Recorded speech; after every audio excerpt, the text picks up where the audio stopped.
বিসমিল্লাহির রহমানির রহিম। আসসালামু আলাইকুম। কেমন আছেন সবাই? গরুর মাংস খেতে খেতে যারা একদম বিরক্ত, কোনো কিছু দিয়ে যখন ভাত খেতে ইচ্ছে করে না, এরকম একটি ভর্তা হলে গরম ভাতের সাথে অন্য কিছুর প্রয়োজন হবে না। এতটাই টেস্টি, একদম ইউনিক স্টাইলে আজকের ভর্তাটা তৈরি করে দেখাবো। এর জন্য প্রথমে এখানে আমি 3 টেবিল চামচ সয়াবিন তেল নিয়েছি।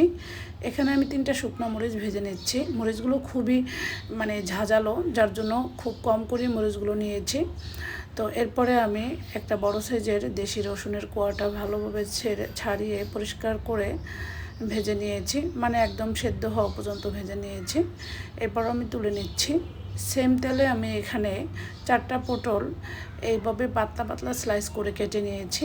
এখানে একটা পেঁয়াজ কুচি আর একটা রসুনের অর্ধেক কোয়া ছাড়িয়ে ধুয়ে পরিষ্কার করে সেটাও দিয়ে দিচ্ছি। 3-4টা কাঁচামরিচ মাঝখান দিয়ে ভেঙে দিয়ে চুলার আঁচ মিডিয়ামে রেখে এটাকে একদম সেদ্ধ হওয়া পর্যন্ত ভেজে নিব।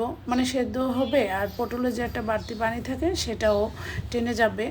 তো এভাবে পটলটা ভেজে ভর্তা করলে এত বেজে মজার হয় কি বলবো। এটা আমি এই ফার্স্ট টাইম ট্রাই করে আমি এটার ফ্যান হয়ে গিয়েছি। এটা এতটাই মজার। পটল ভর্তা অনেকেই অনেকভাবে খেয়েছেন, একবার এইভাবে তৈরি করে খেয়ে দেখবেন। এটা খেলে অন্য কোনো রেসিপিতে পটলের ভর্তা তৈরি করে খাওয়ার ইচ্ছাই জাগবে না। এরপর আমি ভেজে রাখা শুকনো মরিচগুলো বাটনায় পিষিয়ে নিয়েছি। এরপর ভেজে রাখা রসুনগুলোও পিষিয়ে নিচ্ছি।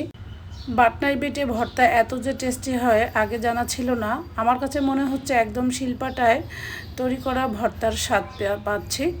তো যাই হোক, এরপর রসুনগুলো একদম ভালো করে পিষিয়ে নিয়ে বেশি করে কুচানো পেঁয়াজ নিয়ে নিচ্ছি। পেঁয়াজটাকেও আমি একদম পিষানিতে পিষিয়ে নরম করে ফেলবো। এখানে আপনারা চাইলে ভাজা পেঁয়াজও দিতে পারেন, তবে ভর্তায় কাঁচা পেঁয়াজ দিলে সেই ভর্তাটাকে থেকে খুব সুন্দর একটি ফ্লেভার আসে, খেতেও ভালো লাগে।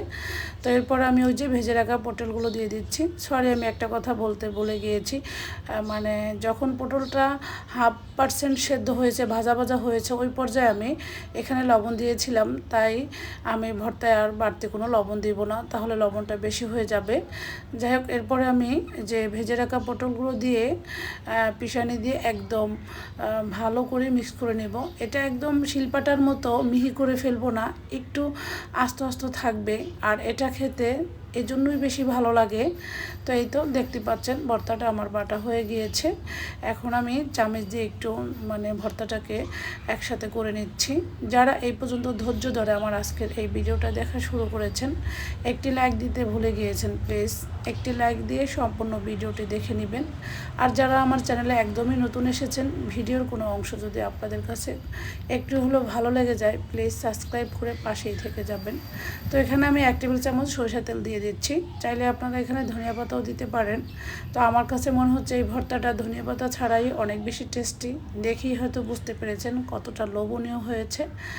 তো যারা মাংস খেতে খেতে বিরক্ত, তারা এরকম ভর্তা তৈরি করে খেয়ে দেখবেন, স্বাদ যেন মুখে লেগেই থাকবে। তো আজকের ভিডিও এই পর্যন্তই। সবাই ভালো থাকবেন। আল্লাহ হাফেজ।